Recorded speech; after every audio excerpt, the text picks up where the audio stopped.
Title: Hope in the Hills. Jay Slater's mum reveals how family will use £48,000 GoFundMe donations, including supporting sleuths helping with search. It has been 18 days since 19-year-old Jay Slater vanished in the rugged terrain of Tenerife's Teno mountains. What began as a dream holiday with friends ended in a nightmare his family never imagined.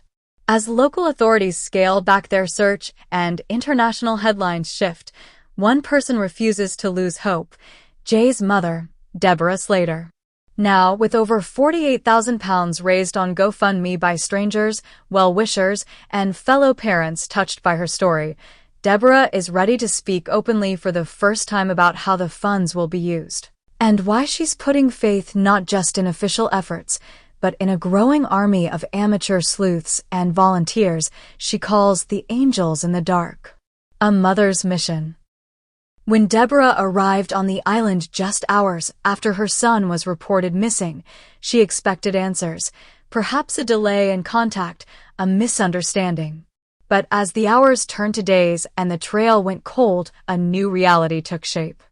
"I just kept thinking, if it were me out there, wouldn't I want my mum to scream loud enough that the world would hear me?" she said from a rented apartment near the mountain base.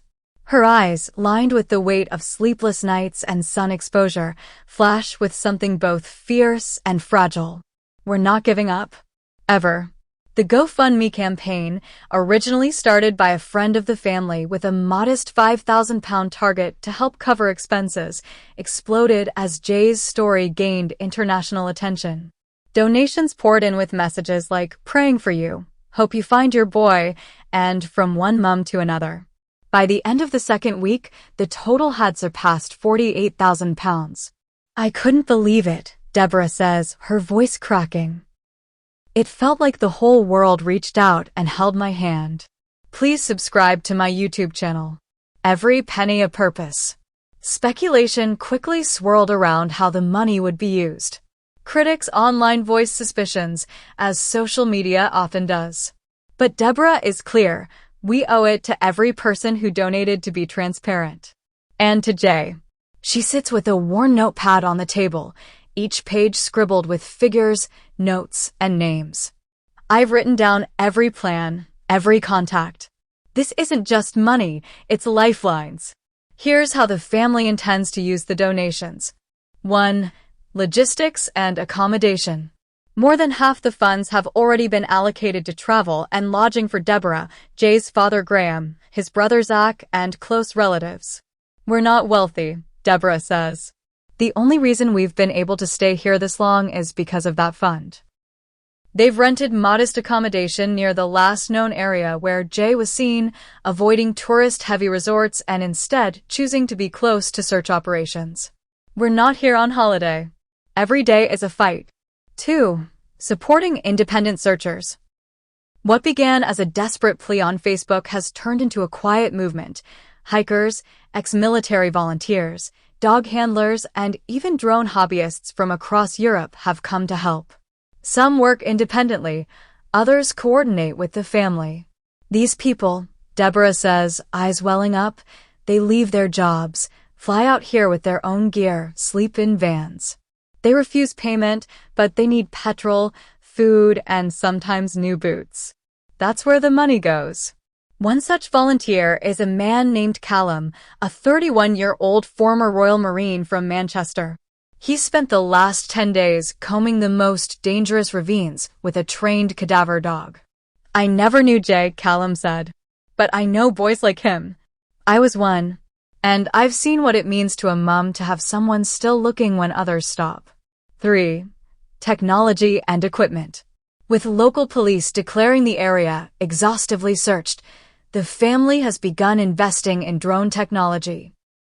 A small portion of the fund, around £4,000, has gone toward renting thermal drones and hiring an expert to pilot them. Jay's phone pinged near a ravine. "But this terrain's like 1,000 needles in a haystack," Deborah says. "If technology can see what eyes can't, it's worth every penny."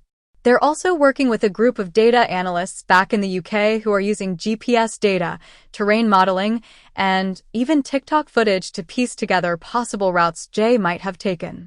The role of the sleuths. One of the most surprising developments has been the influx of online detectives, people with no formal training, just an obsessive eye for detail and a determination to help. Some might scoff, but Deborah doesn't. They've brought things to us that the police didn't catch, she says. Someone online found footage from a local bar we'd missed, showing Jay the night before.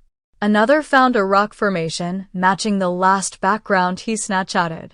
These aren't conspiracy theorists. They're angels. The family has reserved a portion of the fund to support travel or data costs for several of these sleuths who've proven valuable. Deborah calls them the eyes we don't have. Still, the line is delicate. Not all online attention is helpful. We've had people pretending to know where Jay is for attention. Others send us awful things. But I believe truth can come from anywhere. You just have to know how to sift through the noise. A hopeful future. If, by some miracle, Jay is found alive, the fund's purpose will shift entirely. Please subscribe to my YouTube channel. We'll bring him home, and if there's money left, it'll go toward his recovery, Deborah says. And if not, if the worst has happened, we'll use it to honor him. She envisions creating a foundation to help other families in similar situations. I never imagined needing something like GoFundMe. Now I can't imagine surviving this without it. Maybe we can be that lifeline for someone else one day. The quiet in the mountains. Each morning, Deborah climbs the lower edge of the trail where Jay's last phone ping was registered. She doesn't go far, not without guides, but it's her ritual. She leaves a small stone with Jay's name etched in marker. A symbol, she says, of hope and memory. I whisper to him, just in case he can hear me. Despite the pressure, the trolls, the sleeplessness, Deborah remains unshaken in her belief that Jay is somewhere out there, waiting. I know my boy, she says. He's a fighter. Maybe he's trapped. Maybe he's injured.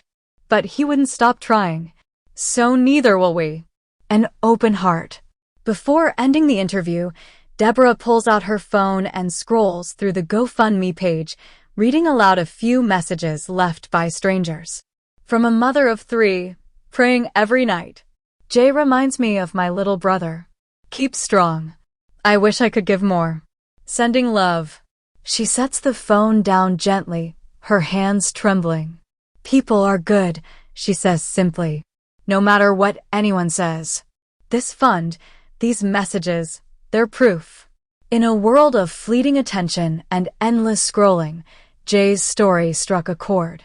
Perhaps it was the timing. Perhaps it was his age. Or maybe, just maybe, it's because at the heart of it is something we all understand. The unbreakable bond between a mother and her child. For Deborah Slater, that bond is the fuel behind every decision, every step in the mountain, every sleepless night, and every single penny spent. If you have information related to Jay Slater's disappearance, contact Tenerife authorities or reach out through the official family page. To contribute to the search or send support, visit the family's verified GoFundMe page. Subscribe the channel to get such videos.